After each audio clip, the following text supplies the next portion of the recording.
Dragon's Dogma 2 is an epic action RPG that breathes fresh, fiery life into the series. New maps and biomes, seamless exploration of its mighty environment, and a gripping story.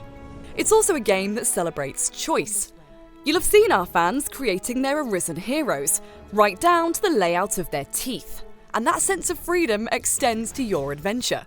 There are multiple ways to solve the same problem. No two fights are ever the same. Let's look at the different ways you can play Dragon's Dogma 2. While this is still the same game you know and adore, combat here does feel different. You can charge in for a fight or leap heroically from high places to mount lumbering monsters, but Dragon's Dogma 2 rewards lateral thinking. Enemies can be engaged from afar by making use of the powerful siege engines that litter the lands of Amund and Batal. The environment itself can be a weapon. Instead of engaging all those enemies on a bridge, you can just cut it out from underneath them and watch them fall to their doom instead. And while it might not be a considerate choice for the surrounding environment, you can even destroy dams to wash away potential foes without needing to draw your sword. Opportunities for deadly improvisation are everywhere in Dragon's Dogma 2. If you can't find a catapult, you can just fling the rocks yourself. And if you can't find rocks, well, there's always something else you can throw. The world of Dragon's Dogma 2 is larger and more dense than its predecessor.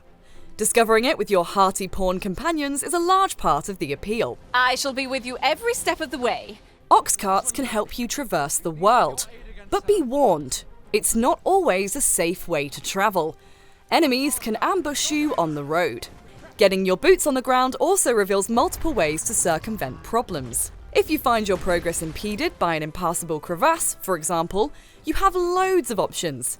You can use magic to levitate across, lure down a harpy and hitch a lift from its razor-sharp talons, or use the Mystic Spearhand's warp ability to effortlessly bridge the gap. And if you want to find a more ghoulish solution, why not turn the fallen body of an enemy into a makeshift bridge? Unlikely to catch a chill, however cold our ice attacks may be.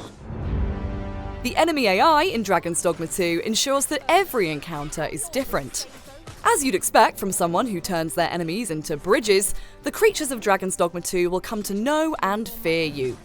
If a fight goes wrong, they might flee, instead of risk being repurposed as high fantasy infrastructure. Enemies will also fight each other.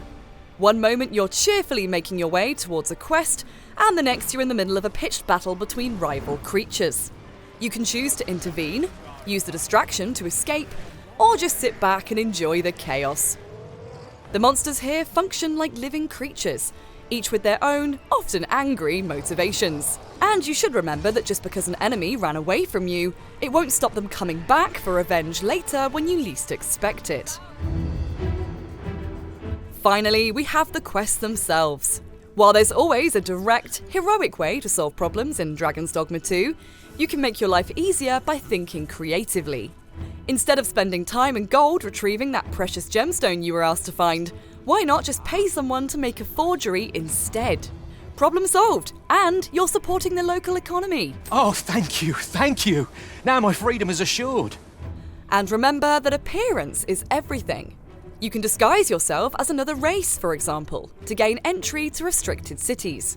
So, you seek to enter Batal, I presume? And certain places can only be accessed if you're wearing the correct attire. Begone! I have no hospitality to extend toward one bereft of decorum. Yeah, well, let's see how you'd look after hours of riding harpies across gaps. Rude. So there you go. It's not just about the joy of killing monsters or exploring the world, but finding inventive ways to do so. Think fondly of us when you make your first monster bridge. 'Tis about time we pressed on, wouldn't you say, Master?